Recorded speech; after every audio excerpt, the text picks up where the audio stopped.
Hello everyone, this is Neha Pellegrino, Senior MSP Compliance Counsel, and I wanted to take a moment to welcome you to the ECS on MSP podcast. As you all know, ECS is dedicated to assisting you navigate all the complexities of MSP compliance, but we believe that compliance shouldn't be static.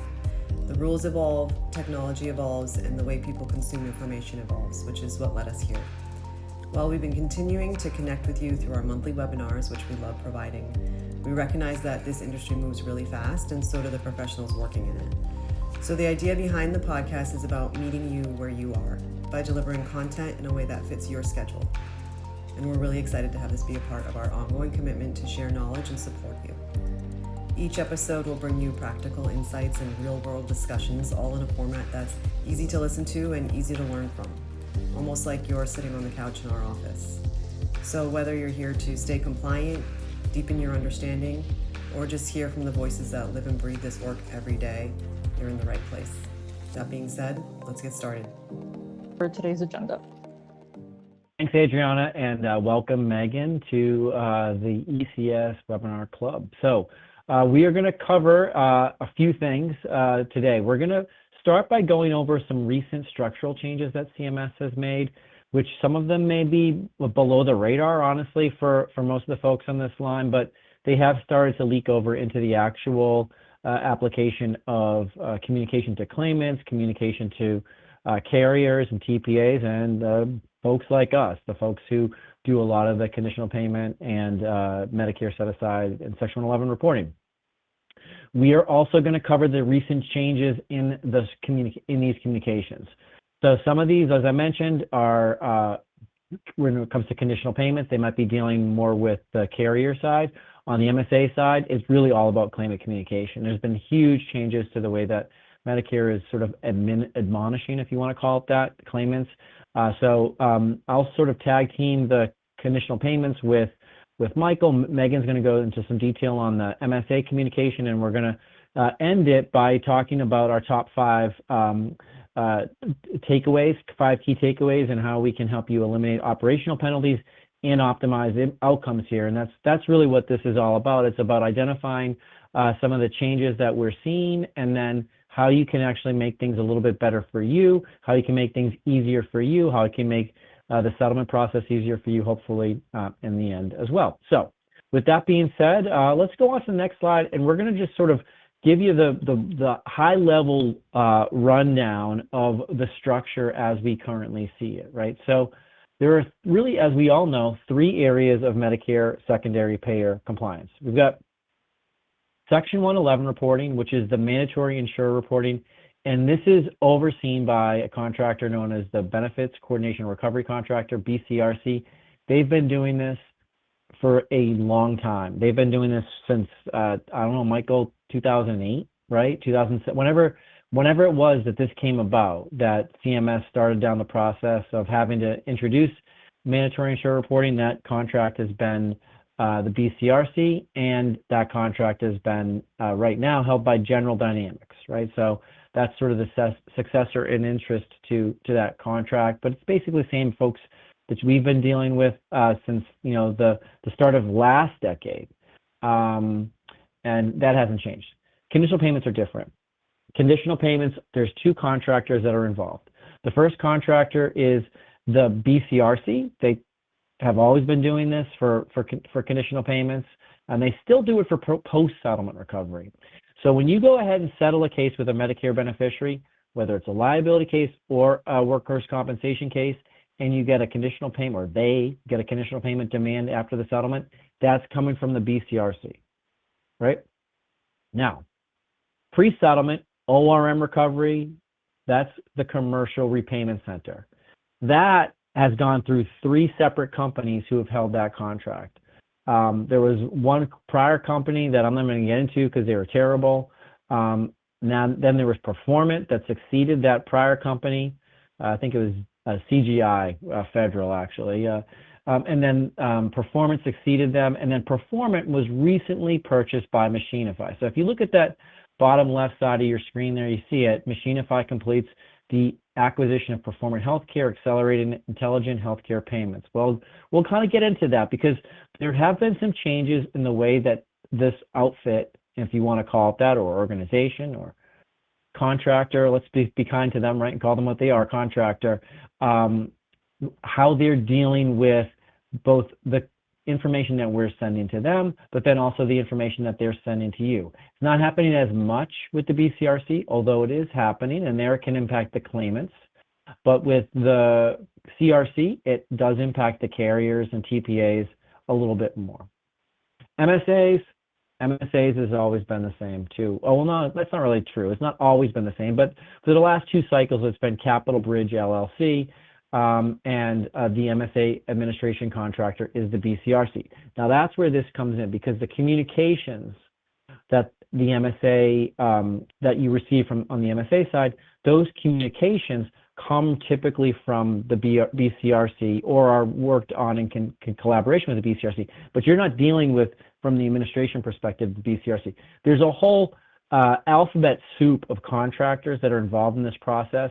At the end of the day, you'd love to be able to say, well, Medicare does this or Medicare does that. What Medicare does is they authorize the communications that go out sort of generically, but the individual cases are reviewed by contractors, which are people making decisions based upon their own internal guidelines that they're receiving, and they're trying to execute on a statement of work that they have, which is their contract that their contractor is signed with Medicare. So all that is to say, there's a lot going on. Now, there's one other key headline at the bottom. So we've got 2 on the bottom. We've got the Machinify, but then we see this other one, Part D plans and WCMSA data. That's ripped from the ECS headlines. That's our blog from March. Why CMS's new data sharing changes matter. So there are some significant changes that CMS has made behind the scenes that could impact beneficiaries, not only in terms of the communication that they receive, in the letter from CMS, but also even at the point of sale, when they go into their CVS or their Walgreens at the pharmacy counter, what they could run into. So we're going to kind of get into all of that. These are changes that have been made just in the last 6 to 8 months. At first we're like, well, maybe this isn't worth talking about. Maybe this isn't that big of a deal. But, we're now seeing it have impact to actual claims, and so that's why we're having this discussion today. So with that being said, we're going to start as we go through this overview. Next slide, we have our conditional payment changes, fact and fiction. And so, Michael and I are going to kind of cover these a little bit and sort of just give you the lowdown. We put this in place because there have been a lot of rumors that we've heard. And sometimes rumors are true and sometimes rumors are false, right? Like Meghan Markle and Prince Harry, maybe they'll move back. Well, now they came back. Now they're going back to England, I guess. We'll see. So rumors can be true, rumors can be false, but we'll see fact and fiction. There are facts that we can provide in fiction as well. So it is absolutely a fact that Machinify acquired Performant last year, and they're the new commercial repayment center contractor, right? So that is true. The people that are involved in the process on the CRC side really haven't changed. If you think about if your company got sold, would all your coworkers materially up and leave and they'd replace them all with different folks? That doesn't happen, generally speaking. Hasn't happened here. We're still dealing with the same people at the CRC that we've been dealing with for the last 3, 4, 5 years in many cases. So the people involved haven't changed, right? So that's a fact that it's the same group. They acquired them. Now, what about the fiction, Michael?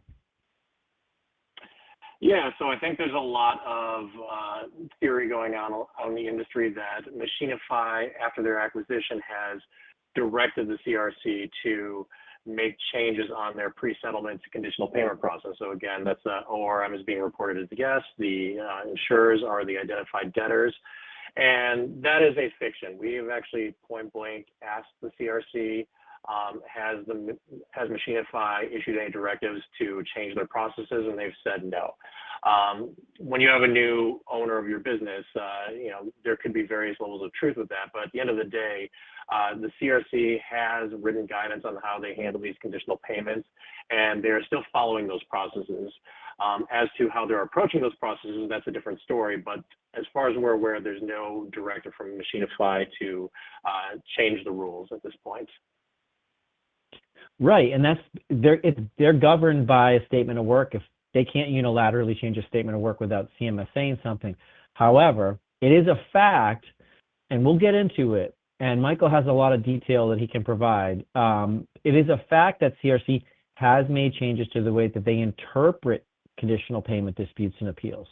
So this is where, you know, if you think about, you can do it the easy way or you can do it the hard way, right? Like this is like what people used to say when you're a little kid, I can either do it the easy way or the hard way. Maybe the CRC is starting to do things a little bit the hard way. Michael's going to get into that in a lot more detail. They've made changes in the way that they look at the disputes and appeals that you submit, and that has forced folks like us to make changes to the way that we actually file disputes and appeals. So, Michael, what's that last fiction? Yeah, so I guess sometimes people get frustrated with the conditional payment process because to start with, there's generally, you get very little information. You know, it's ICD codes and CPT codes in order to determine, are these related to the injury in question? So sometimes we get some frustration with, if we submit this, CMS is going to reject our argument anyway. Maybe we shouldn't submit a dispute or appeal. And that is absolutely fiction. If there is one thing that I recommend, it is that CMS has an extremely robust process for not only your first level appeal, but how many times you can appeal and what levels you can take it to. So the whole thing is premised on you have to get that initial appeal. And if you choose not to appeal it now, and later on you have some more evidence to support your basis, you're going to have another bite at the apple. But if you fail to get it within that 120-day window that you have to appeal when CMS issues a demand, you lose all that informal ability to deal with the CRC. So if you have any basis for, I think we can challenge this, do it, because worst case scenario, you get rejected, but you have other opportunities if you make that initial appeal deadline. So absolutely file your appeals, even if it seems like maybe it's not the highest batting average argument as far as success.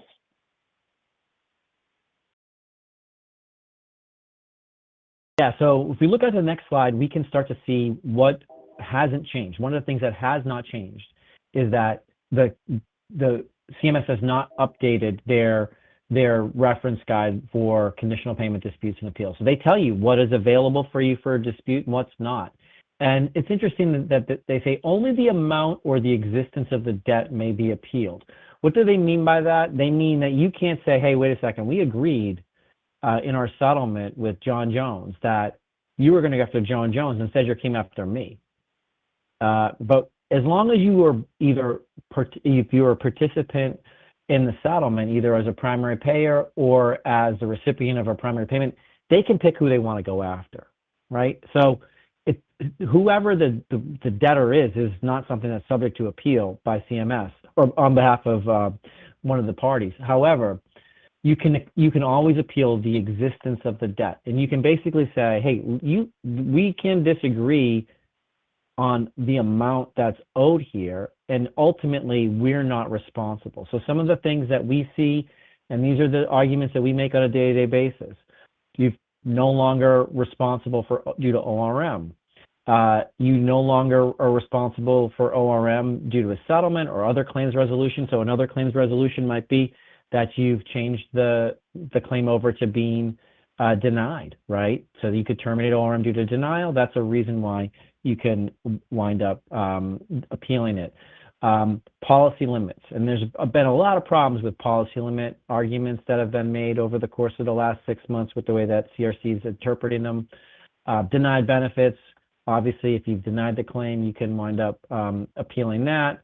Non-covered services, unrelated services, they're sort of like two parts of the same coin, but even if it potentially was related, if you wouldn't have covered that because you're not responsible for the treatment or payments to that particular provider for some reason, you can appeal that. And then of course, duplicate primary payment. All these things are to say, like, basically you can appeal for pretty much any reason, okay? At the end of the day, you can always file a dispute or an appeal of a conditional payment amount. What has, and you know, if you look over the last 10 years, you know, you've got like a batting average that's over 95%. And maybe it's the case that the CRC or machine, if I looked at it and said, hey, listen, if our batting average is 5%, because that's basically how it works. Like the industry's batting average is 95%. And that means that these guys are batting 0.05, which is really bad. that's me hitting Major League Baseball pitching, right? So if that's the case, then they say, hey, maybe what's going to happen is there's going to be a different way for us to interpret some of the information that we're receiving. And so that's sort of where we start to get into some of the changes that we're seeing, not only with individual beneficiaries, but then also with ourselves, and then also with you all who file your own disputes and appeals. So with that, we're going to turn to the next slide. And Michael, the first one we're going to cover here is, I guess, policy limits and different detail that's needed. Yeah, thanks. And before we get into this, some of the changes that we're going to be talking about is going to be kind of an ongoing theme here. That list on the prior slide, it used to be, you looked at that as those were some various areas that you could appeal.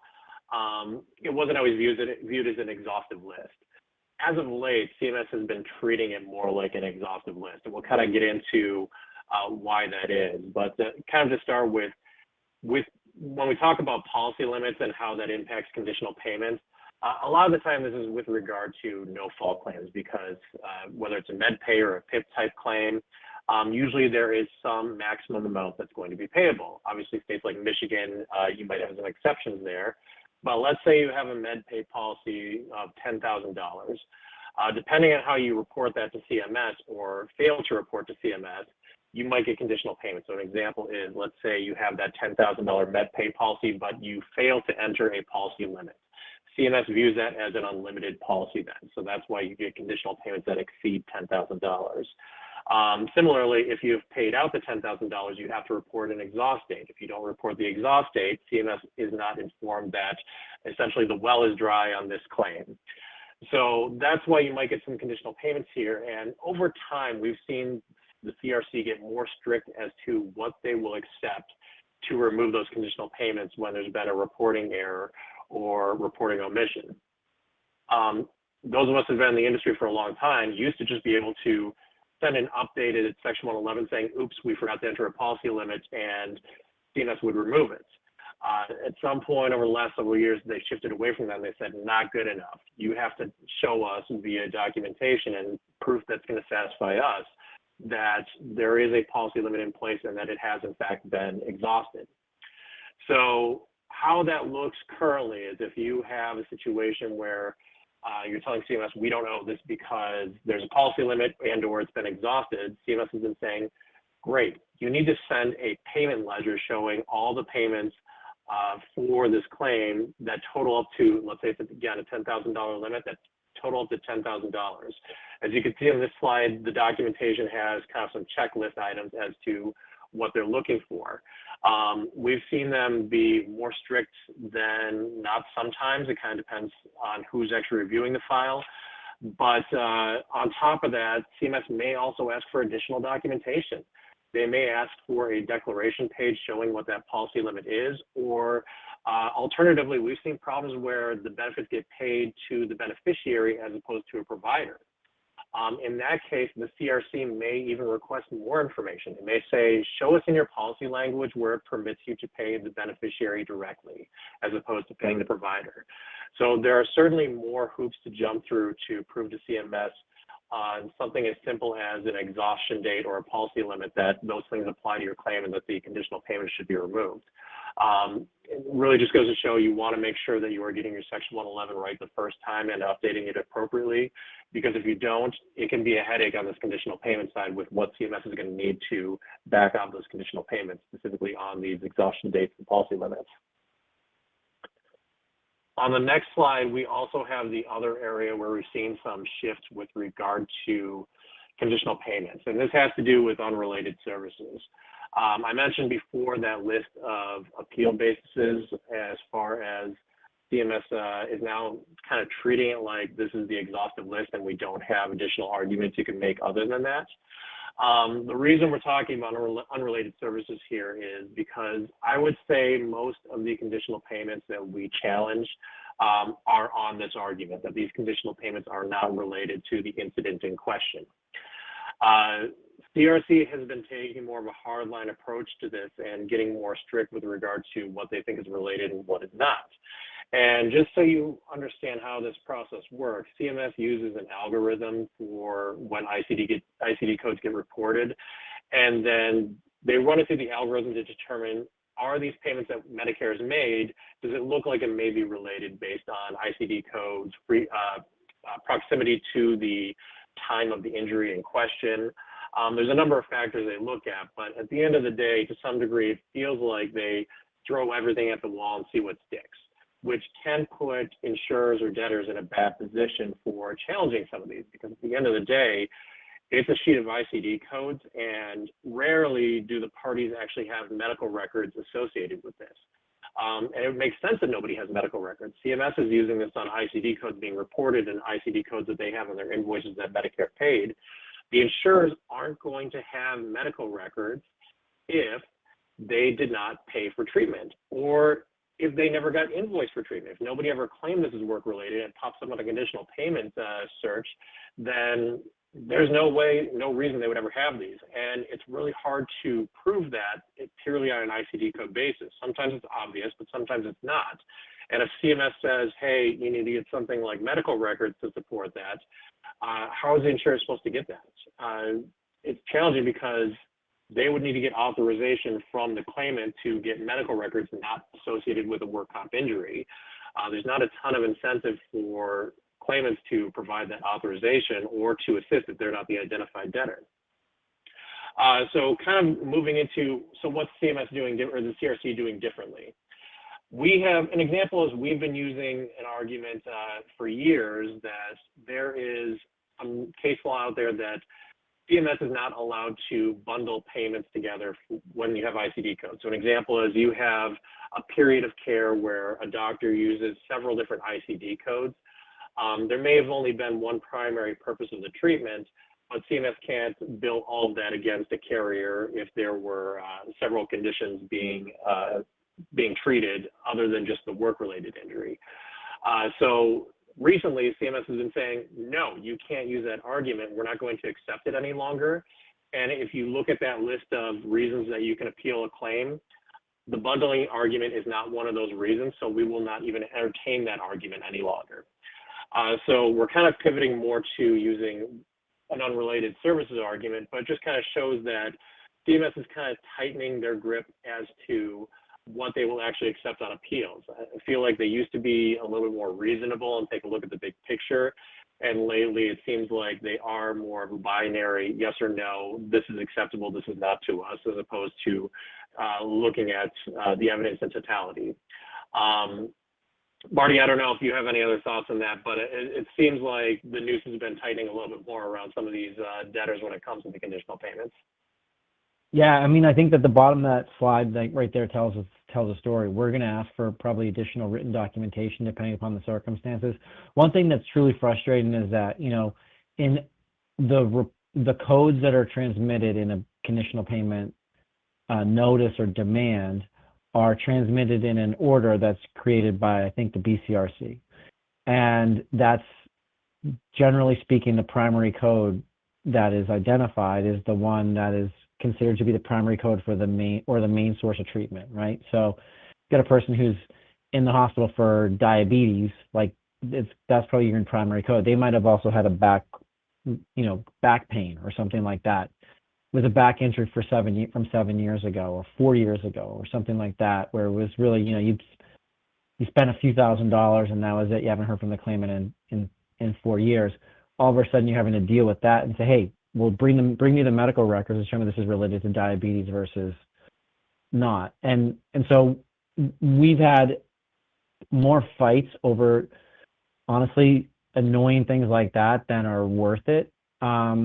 A lot of the times because of the fact that these folks are so, you know, dug in on some of these cases.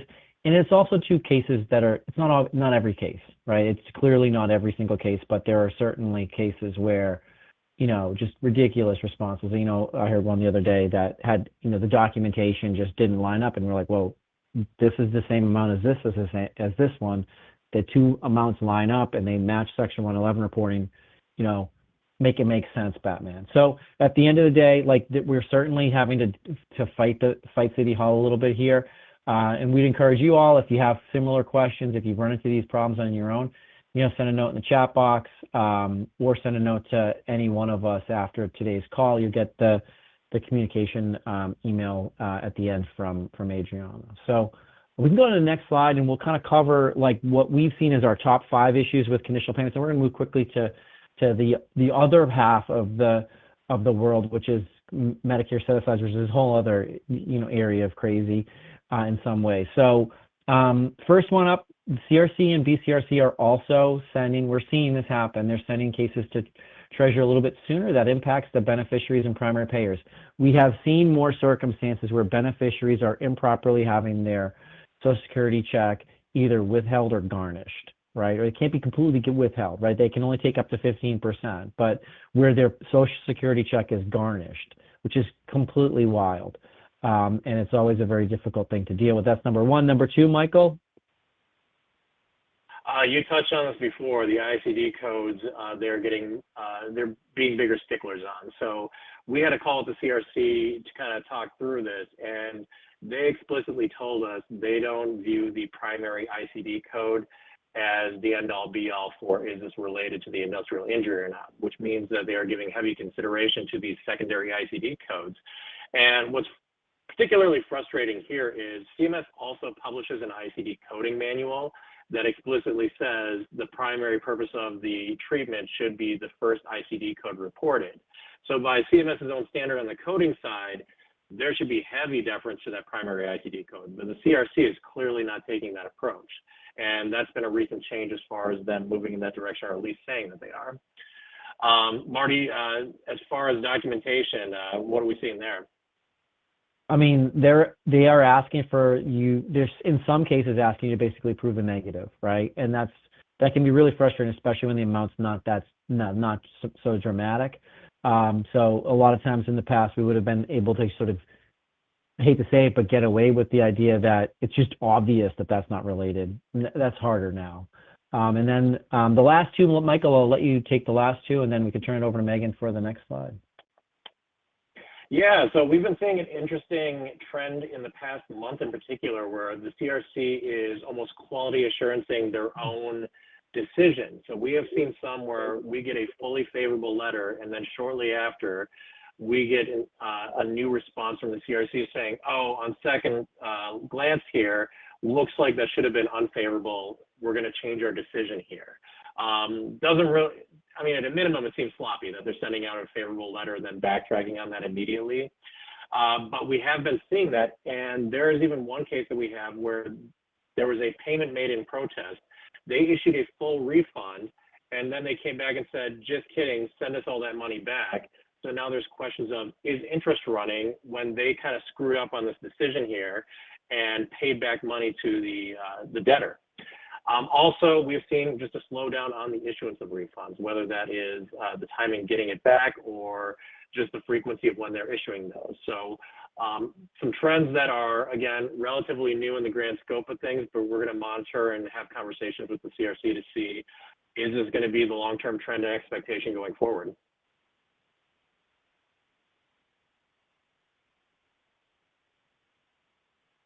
Okay, next slide, Megan. Awesome, thanks. So shifting gears a little bit, we wanted to talk about some recent MSA changes.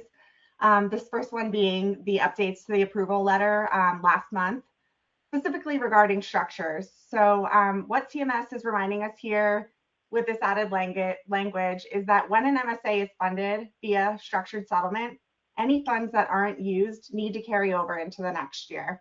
Medicare will step in and pay primary as long as funds are properly exhausted, and bills should be paid in the order they were received in order to ensure proper coordination of benefits. So again, they're just giving us a little reminder there, and the inclusion of this language in the approval letter really reinforces CMS's ongoing focus on the proper MSA beneficiary compliance. Yeah, and then I guess a question too, Megan, just having been like your experience, obviously heavy into professional administration and understanding the way that these MSAs actually come across and get dealt with. I mean, from the way that this additional language makes it in, from a professional administration perspective, you sort of always know this, but this must be really confusing when you're dealing with a beneficiary. Yeah, absolutely.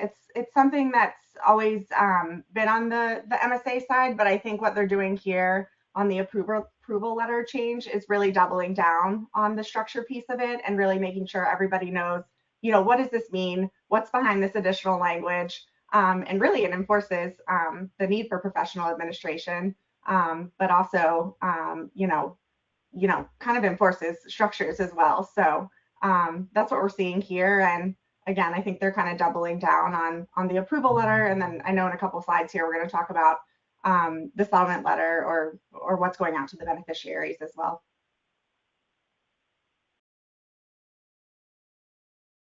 Sweet. And then if you look onto that next slide, this is the other thing that we're seeing, and this is where things from a beneficiary's perspective and just understanding what happens is really challenging, right? So you've got more, to Megan's point, you've got more and more structured settlements. We've had, I think, in the last 4 or 5 years, we've had a real explosion in the number and use of structured settlements, especially as interest rates have gone up. But then you also have this huge change that CMS announced last November that was implemented this year, right, in February, and this is impacting people's willingness to submit cases to CMS in some cases. So what's happening is that CMS is implementing what they call enhanced data sharing capabilities, and those data sharing capabilities will result in CMS sharing with providers, or rather sponsors of plans, so Part D plans and Part C plans, what they call WCMSA associated NDC numbers. So an NDC number is a National Drug Control Number, I guess it's called, and is basically the code for a particular dosage and frequency of a particular drug. And what's happening in those circumstances is when they know that NDC, CMS is sharing that NDC with Part C and Part D plans who choose to participate. If plans choose to accept this information, they should apply point of sale edits to drugs represented by those NDCs. So it's not the specific NDC necessarily, right? It's if the NDC, it was a gabapentin NDC, then all gabapentin would be locked into this point of sale edit. If the NDC was, make it up, Dilaudid, then all Dilaudid would be included. So it's more expansive than it seems, even from just the way you'd think about it. And that means that the beneficiary can go to CVS pharmacy and have a situation where, well, I had an MSA 5 years ago, fill my gabapentin. They haven't been on gabapentin in 4 years. And they run into a challenge with that because of this point of sale edit. What do they say? How does CMS say to resolve it? Plans should rely upon the attestation of the enrollee or the administrator, so the professional administrator, to help resolve the edit. So if I'm, Mary beneficiary and I go to CVS and I try to fill my gabapentin, then I can't get it filled, then I'm either calling the plan, or if they still have a professional admin, they're calling the professional admin at that point and saying, hey, what's going on here? So that's a real challenge. We've seen certainly in some circumstances, because although we haven't seen this actually exercised yet, we have seen organizations maybe be a little bit more reluctant to submit cases to CMS. So curious, Michael or Megan, about both those impacts, both the impact from an administration perspective, I think first, Megan, and then Michael too, certainly, like the impact that you might see or anticipate just in terms of submission. Yeah, I think it reinforces, that you should really be relying upon the attestation of the enrollee. And obviously when there's an administrator, they're taking care of that attestation for you. So, from an administration point of view and my past in that realm, it's really important to have the benefit of that and not have the bearing of that on the actual injured worker. I know even for me, I think it would be really overwhelming, have to, deal with a lot of the intricacies that go into this and keeping up with obviously all these changes that we're seeing year over year and month over month. So from my point of view, that would be important. So before I kind of get into what I think about the current impacts, just taking a step back as to kind of how we got here with Part D plans. And just my background, I came from Optum prior to this, so I worked on some of the PBM stuff, even though I was specialized in the Medicare secondary payer. So the challenge Part D has always had is it's incredibly hard for them to tell if it's related to a work injury or, liability, whatever the claim may be. And the reason is Part C, they kind of work in the same way as Medicare in that they get like ICD codes, CPT codes, they can kind of put it all together. The Part D, all they get is they know a medication was prescribed. They have no idea if that pain pill was related to an old knee injury or if it's a current back injury that has nothing to do with the insurer's claim in question. So that's why CMS is doing this, to kind of give Part D some legs to actually protect their interest in these cases.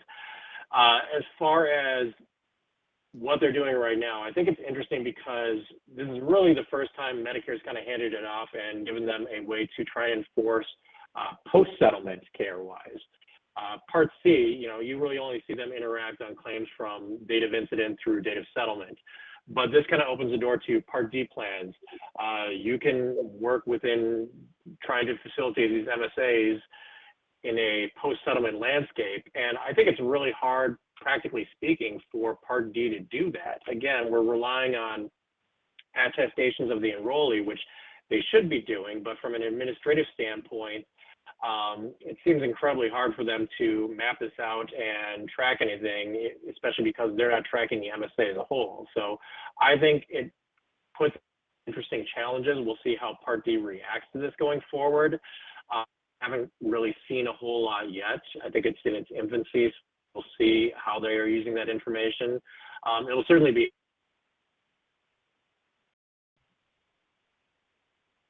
Well, Michael, you cut out for a second. Lose your audio. Can you hear us, Michael? Yes. Can you hear me? Oh, we just did. Yep. We just lost you for 1 second. Oh. Just at your last statement. So, I yeah. what I was going to say, so I don't know where I cut off. Oh, no worries. No worries. Well, thanks, Michael. So we can go on to the next slide, and this is the next big thing. I mean, this is something that we're seeing. And so Megan, notice a settlement letter, huge deal, because this is every beneficiary's getting this now. Yeah, like you said, going out to beneficiaries.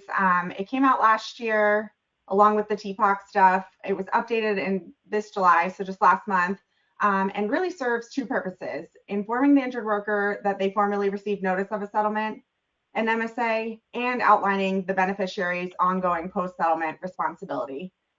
So again, as an injured worker, I'm sure this might be very overwhelming, and you might be taken aback to receive something like this. So just knowing your different partners, MSA, professional administration, even the broker side of things, can help you, talk to the injured workers in regards to these notices that are going out, and really the purpose behind them, I think, is important. But we just wanted to let you know that there was another update in July in 2026, and particularly on the next slide, if we shift forward, wanted to highlight some of the Part D stuff here as well. So CMS will contact Part D plans and let them know that you settled. CMS will not let the plans know about what is and is not part of your MSA. And then most importantly, the plan may contact you, and if you don't respond, your coverage may be delayed or canceled. So that's a pretty big deal. Yeah, I mean, like if you're a beneficiary and you don't know that this is coming, the first person that you're going to call is your attorney. And if you're on rep, the first person you're going to call is your adjuster, right? If you read it. I mean, obviously we know that a lot of people who settle these cases, they may not read it. Guilty as charged, right? Sometimes. But if someone actually reads it, or more likely they hand it over to like their son or their daughter or their spouse, and their spouse reads it and actually looks at this and says, wait, what? What are you talking about? Coverage could be canceled. That's a huge deal. So if they have an attorney, they probably will be calling their attorney. Point being, if you're settling these cases,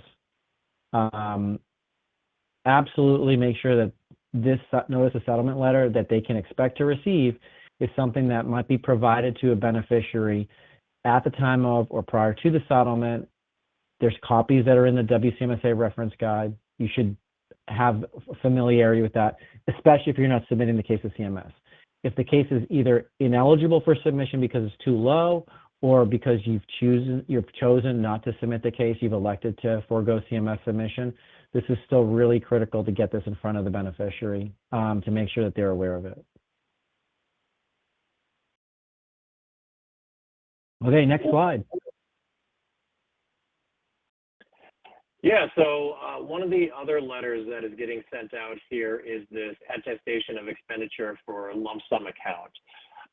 So this is something that is sent unsolicited to the beneficiary. This really ties into the mandatory work comp MSA reporting requirement. A lot of the letters that CMS is sending out with regard to these MSAs is directly tied to that reporting requirement. Before, CMS only really knew when an MSA was being utilized in a settlement and when someone used the CMS submission process and made it effective by sending in the final settlement documents. Now, when a settlement gets reported, you have to say on a work comp claim what you did for an MSA. So now CMS, you populate that reporting field with, is there a TPOC along with a work comp MSA amount? CMS identifies there's a work comp MSA involved, and that's why they're sending out the toolkit, the attestation letter. And basically this letter, the amount that it says in the MSA is tied to what is actually reported in the Section 111 reporting. And as you can see, it includes this attestation that needs to be transmitted to CMS saying how much of these funds have been spent, have these funds been exhausted. And again, it's really just kind of making sure that this burden falls on the beneficiary in particular to provide CMS this information with regard to their self-administrated or their lump sum MSA account and attesting, as to when those funds have been spent down. So this is another thing where beneficiaries get talked about this, or they're at least supposed to have been talked about it with their counsel when they settle these claims, or if they're pro se, usually the judge is going to walk through and make sure they understand all these. But this is a lot of just information for anyone, let alone a beneficiary who's just concerned about getting their matter settled and getting the settlement check. So actually how much of this sinks in and whether they understand the weight of the responsibility for following these instructions in the MSA and sending in this attestation, it's always difficult to tell how much of that actually sits in and if they are actually performing these functions. But I think in the near future, we may see a wave of just consequences that deal with beneficiaries confused or that don't understand the responsibilities and what they have to actually send into CMS.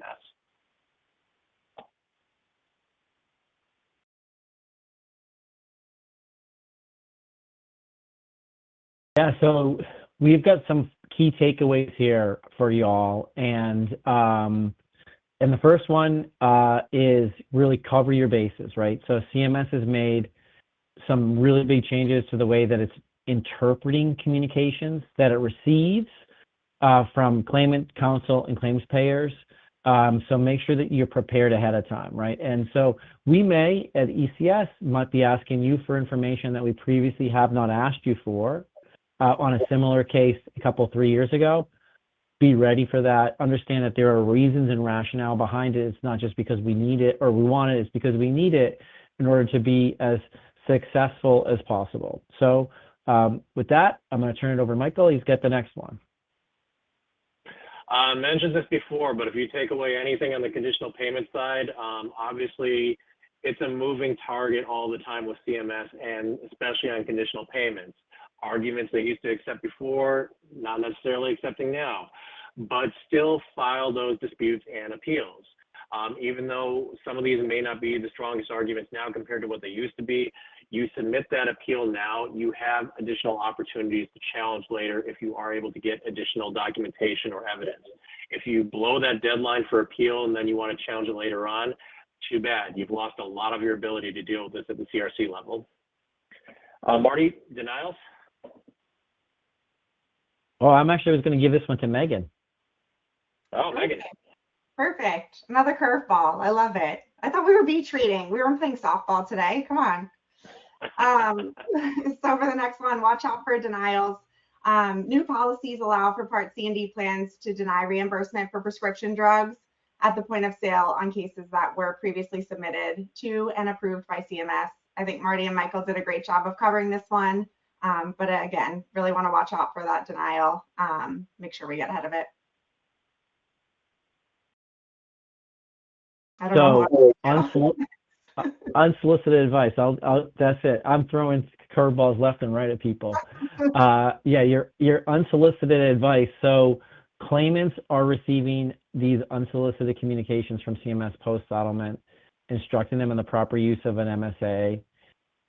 Get them ready for it. Don't be the person who's having to deal with a claim that you settled, 4 to 6 months ago, just because the beneficiary has received something that you knew or should have known, could have anticipated that they would be looking at, and then calling you about, especially in unrepped situation. So especially, there's no other way to say it. Like if you have an unrepped claimant who you're settling with, it's really your responsibility to make sure that they're adequately advised about what's going to happen to their claim post-settlement. And the first thing they're going to probably get is that beneficiary, notice of settlement letter. And then I guess the last one, we'll leave it to all of us, but Michael, maybe if you want to cover this one, we can kind of start to get to the Q&A.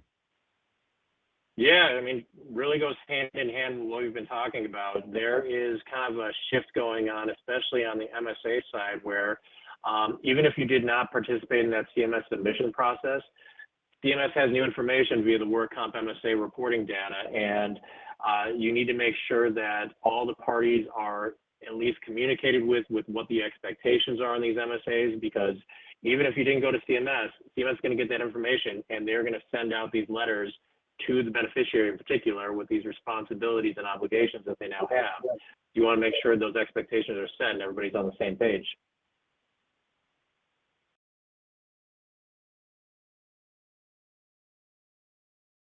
Great. So let's get into the Q&A. If you haven't submitted a question yet, we still have some time, so you can go ahead and put that in and we will answer it for you.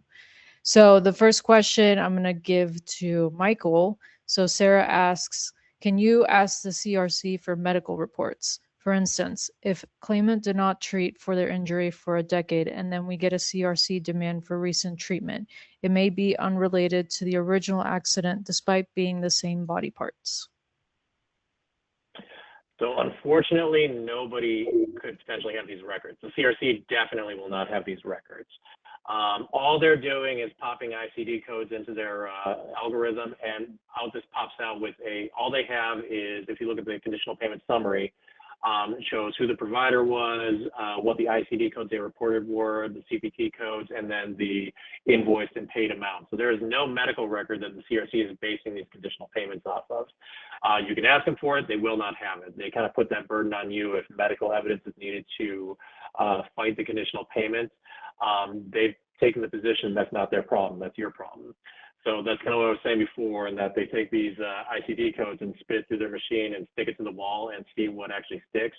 So a lot of times in conditional payments, you can get a lot of garbage, and that's why you really want to analyze and determine, are these related? Because if they are not, there are various levels of work that you may need to do to disprove that you actually owe that conditional payment.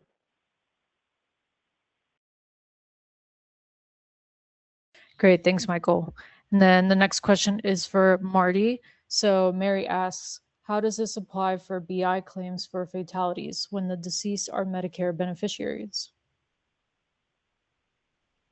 So in BI claims where there's a fatality, you're really limited to just dealing with Medicare conditional payments. And in those circumstances, if you were to file a dispute or an appeal, and really it's probably coming from the beneficiary or their estate, I should say, those are the types of cases where you're somewhat limited in the types of arguments you're going to have. You're going to be looking really at a relatedness argument more than anything else. Or in some circumstances, it may depend upon the type of claim that was actually filed and settled. So you might be able to get, be successful in your dispute or appeal because of the fact that it was just a statutory recovery, in fact, that there was no wrongful death. What I'm glad you brought up, though, is the fact that it was even a BI claim and or a fatality claim. And the reason why I say that is because we have, and Michael and I have had to deal with this just recently in the last few weeks, is they at the BCRC are much more carefully looking at the settlement language in those wrongful death settlements, if you want to call them that. And in a comp case, it may be different, like where you have a dependency claim, than in a liability case where the person's settling a pure wrongful death claim. So to the extent where you have released any medical claim whatsoever, right? Even in the circumstances where those recoveries are not permissible, you can still be sometimes stuck with the conditional payment amount. So it's really important to focus on settlement language in a fatality claim, especially, and I strongly encourage you to connect with Michael or me or any of our compliance team, Neha Pellegrino, Patty Strang. We will certainly help you with that language, and we can help you draft language that's going to achieve your goal of not having to be saddled with a conditional payment, even in the case where you may not have medical that's being resolved.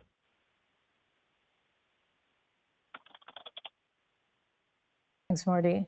And the next question is for Megan. So Mary asks, is there a separate form?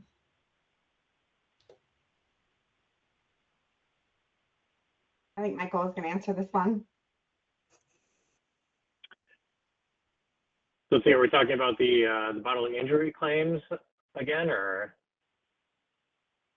I think so. I'm not sure what form we'd be talking about. We can go back to that one. Yeah, we can. We can connect with her too offline. Yeah.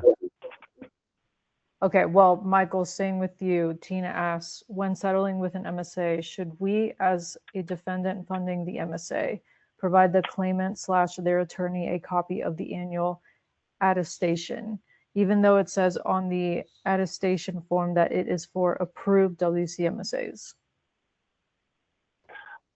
From a defense side, I don't think you have that obligation. And I also don't think you want to hand out CMS documents when you aren't CMS. So I think it is healthy to walk through what are the obligations with regard to an MSA generally. The MSA toolkit talks about this.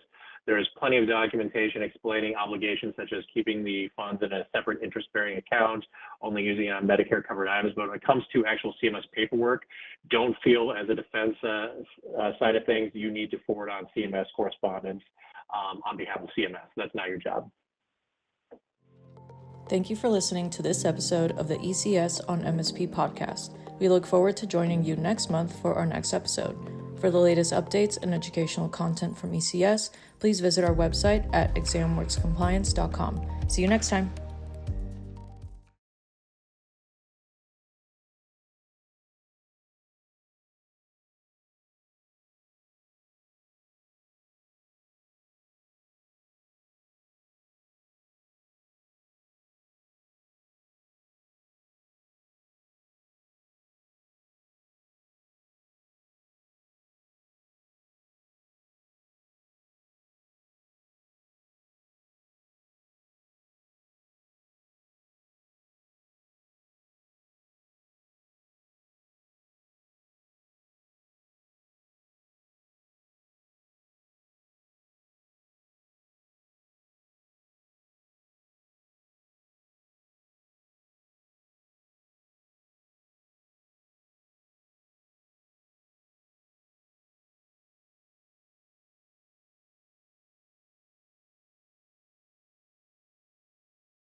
Thank you for listening to this episode of the ECS on MSP podcast. We look forward to joining you next month for our next episode. For the latest updates and educational content from ECS, please visit our website at examworkscompliance.com. See you next time.